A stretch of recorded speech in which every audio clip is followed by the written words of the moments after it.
On poursuit notre journée de direct depuis le plateau de la foire de Brignoles. On va parler à présent construction, travaux publics avec vous, Olivier Leroy. Vous êtes directeur d'agence Eiffage. Dites-nous un peu qu'est-ce que représente Eiffage dans le département du Var.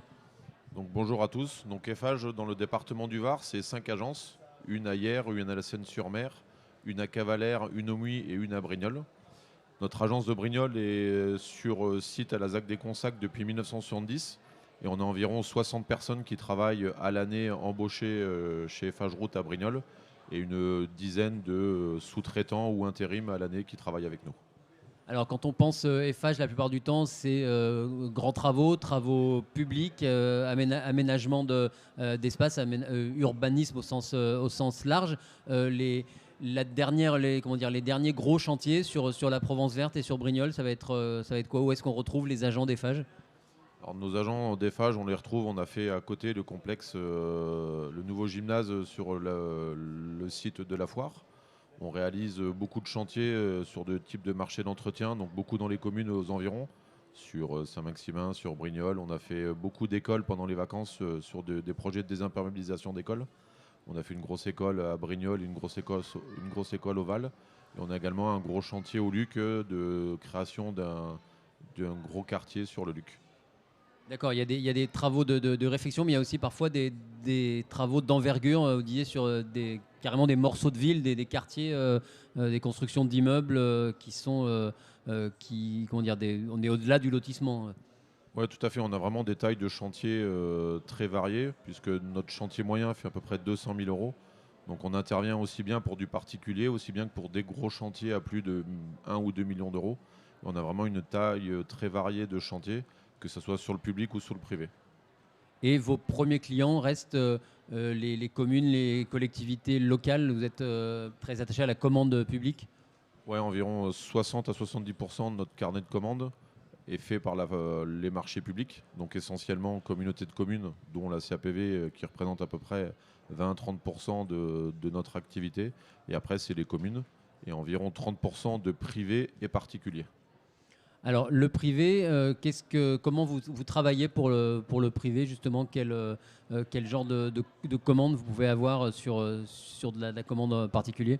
Alors, on a structuré notre démarche privée depuis 1 ou 2 ans où on a spécialisé une personne qui est commerciale privée, donc qui s'occupe du développement et de l'approche commerciale pour le privé.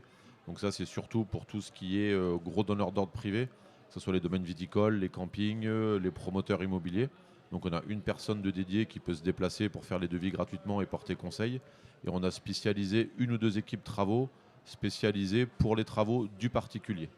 Donc le travaux du particulier, ça peut être une voie d'accès pour chez soi, ça peut être un terrain de boule, ça peut être un accès qualitatif en pierre ou en béton désactivé. On a su adapter en fait une petite équipe qui puisse être spécialisée pour le particulier. On essaye de casser un peu cette image de grosse entreprise routière qui est accessible que pour les donneurs d'ordre public. On sait aussi faire du particulier et on a tiré exemple de l'agence que j'ai à Cavalère, où sur Cavalère, on réalise quasiment 60% de privés, donc quasiment 40% de particuliers, puisqu'il y a beaucoup de grosses villas, de gros syndics, et on a vraiment cette capacité, cette souplesse de à la fois faire des gros chantiers et à la fois d'être réactif pour faire des petits particuliers. D'accord, ça c'est une tendance qui est nouvelle, qui est relativement récente chez Eiffage, d'avoir ce maillage peut-être plus proche plus proche du public et voilà, de sortir de l'image grosse machine, grosse entreprise. Oui, tout à fait. Parce qu'on s'est aperçu que la commande publique, on ne pouvait pas être 100% dépendant de la commande publique. Parce qu'on s'aperçoit quand on traverse une crise comme le Covid ou des cycles électoraux qui sont réguliers tous les 6 ans, on voulait aussi avoir cette capacité à attirer le privé et pouvoir avoir aussi une vision d'avenir un peu plus linéaire en fait, grâce au privé et aux particuliers. Et on s'aperçoit que c'est aussi cette force de conseil sur le privé et on arrive à avoir des interlocuteurs locaux et des partenaires locaux aussi qui sont dynamiques sur le sujet, ce qui nous permet d'avoir une meilleure visibilité sur notre activité. D'où la raison de votre présence ici sur la foire de Brignoles. Vous avez un stand sur le pavillon des innovations. C'est un stand qui est à double entrée, évidemment, l'occasion de faire de l'image, de la visibilité auprès du grand public et de recevoir des partenaires, des clients réguliers, des acteurs, des élus locaux. Ouais, tout à fait. Pour nous, c'était important d'être présent à la foire parce qu'on sentait aussi le besoin de redémarrer et de rencontrer des gens et d'être moteur.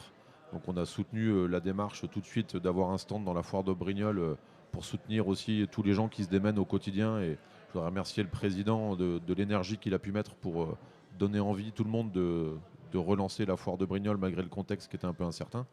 Et pour nous, c'était vraiment important d'être présent pour tous les élus locaux et tous les intervenants locaux, mais également aussi pour casser cette image en fait de grosses entreprises et de montrer aussi aux gens qu'on est capable de faire du particulier, du privé, et que on est aussi force d'innovation et de développement, puisque en fait, si vous venez visiter notre stand, on a différents échantillons, on a notre directeur technique qui est là, et on peut parler innovation, on peut parler procédés spéciaux.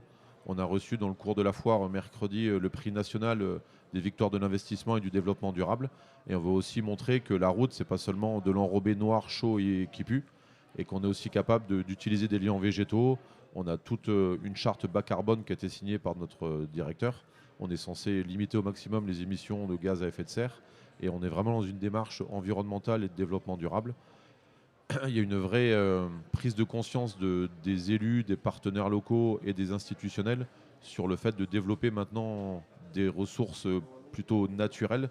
Donc on développe des produits en fait de drainage, des produits verts. Et ce que je vous citais tout à l'heure, cet été on a réalisé pas mal de désimperméabilisation d'écoles où en fait on recrée des oasis, on recrée des îlots de fraîcheur en fait pour les enfants. On peut également faire ça aussi dans des quartiers. Voilà, on va aussi montrer que l'avenir, c'est pas juste dire qu'on y croit, c'est aussi être moteur et montrer qu'on est capable d'agir en fait pour les générations futures. D'accord, d'avoir un processus de construction moins polluant, plus respectueux, plus vert. On en parlait, vous évoquiez les trophées de l'innovation. On en parlait il y a quelques jours avec Antoine Gonzalez, qui était à votre place, le président de la Fédération des travaux publics du Var. Vous avez été distingué pour une opération qui a été menée en centre-ville de Toulon, la réfection des boulevards, le boulevard de Strasbourg, notamment avec des nouveaux revêtements. Est-ce que vous pouvez nous détailler un peu ce chantier donc, pour lequel vous avez été primé avec ces trophées de l'innovation? Donc en fait, on a été primé donc, sur le chantier des Grands Boulevards à Toulon. Donc c'était 1,6 km de voirie à refaire. Donc pour ceux qui connaissent Toulon, c'est l'avenue qui passe en plein centre-ville de Toulon. Et on a réalisé un revêtement en enrobé blanc qui permet de refroidir la chaleur ressentie de 2 à 3 degrés et en même temps de piéger les dioxydes de carbone. Et en plus de ça, nous avons réalisé 15 000 heures d'insertion. On a utilisé des gens en fait issus de Toulon avec la mission locale. Donc c'était à la fois un chantier vertueux en termes d'environnement puisque on a permis de créer un, alors pas jusque là, mais on a permis de faire baisser la chaleur ressentie en fait pour les riverains et en même temps de participer à de l'insertion professionnelle. Et à l'issue de ce chantier, on a embauché une personne au sein des phages à la fin du chantier. Avec aussi une réduction du bruit, le revêtement absorbe un peu plus le bruit des Le voitures. revêtement absorbe un peu le bruit. Ouais. C'est un revêtement microphone donc qui permet de diminuer de 20 à 30 décibels les ondes ressenties par les gens. Ça, c'est une innovation Eiffage, c'est récent, c'est nouveau? Ça, c'est nouveau. C'est des produits qui ont 4-5 ans et c'est des produits 100% Eiffage. Et on va recevoir le prix d'innovation de 2021 sur une piste cyclable voirie 12 qu'on a réalisée à Sainte-Maxime.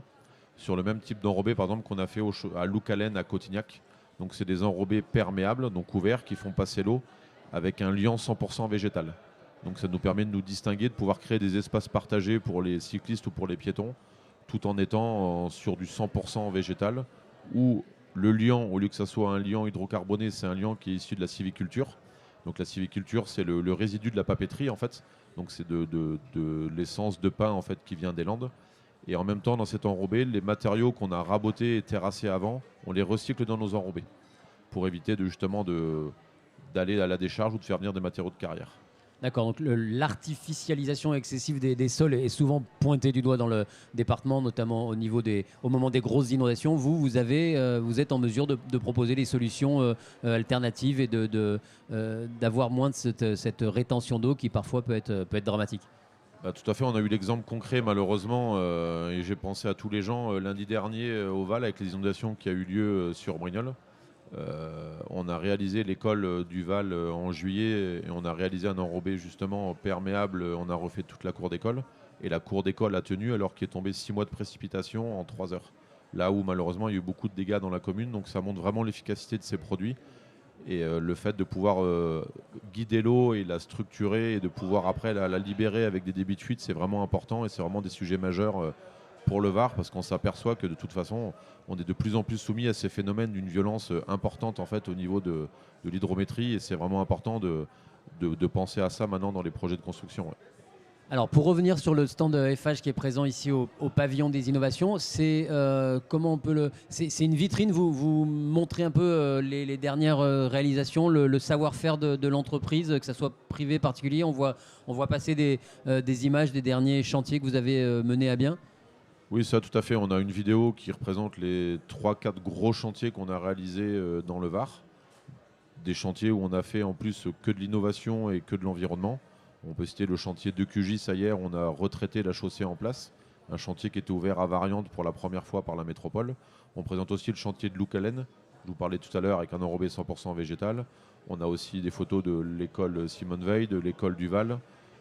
Et on a également 2 vitrines avec un showroom avec nos différents échantillons, donc avec les différents types de couleurs qu'on pouvait réaliser sur les enrobés, nos différents types de revêtements qu'on peut proposer à des particuliers, et également toutes les fiches techniques qui peuvent servir de présentation pour nos gammes de produits. On a notre directeur technique qui est là tous les jours. Moi, je suis là aussi. J'ai aussi des conducteurs travaux. Voilà, on est prêt à répondre aux questions, aux sollicitations. On a une petite borne pour que le particulier puisse inscrire son nom s'il souhaite un rendez-vous pour faire un devis ou un avis technique, parce qu'on se déplace gratuitement et on réalise beaucoup de devis sans forcément de commande, mais on est là aussi pour apporter une aide aux gens. Et donc, en tout cas, tous ceux qui ont une entrée de villa ou un projet de construction quel qu'il soit, qui n'hésite pas à nous poser des questions, on sera là aussi pour le guider, quoi.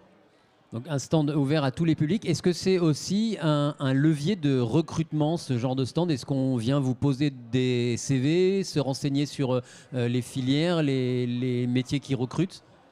Oui, tout à fait. On a participé jeudi à la journée de l'emploi justement sur la foire de Brignoles. Donc notre DRH est venu rencontrer la mission locale. Pour moi, c'est vraiment une force importante et un levier d'attrait en fait d'avoir un stand à la foire de Brignoles. On a une pyramide des âges qui fait que d'ici 5 ans, on a à peu près 20 à 30% de notre population qui va partir à la retraite. Donc on cherche vraiment à recruter des jeunes. On a monté l'école de la dernière chance. Donc c'est une école qui est à Malmort, qui nécessite la création la donation d'un titre de CAP constructeur de route. Donc c'est pour des gens qui sont en échec scolaire ou en reconversion professionnelle, des jeunes de 18 à 32 ans qu'on prend pendant 1 an en CDD, qu'on forme pendant 15 jours par mois à Malmort. Et on cherche vraiment à attirer des jeunes pour renouveler nos effectifs. Et d'autant plus que ça permet en fait à la personne d'avoir un CAP et derrière un CDI.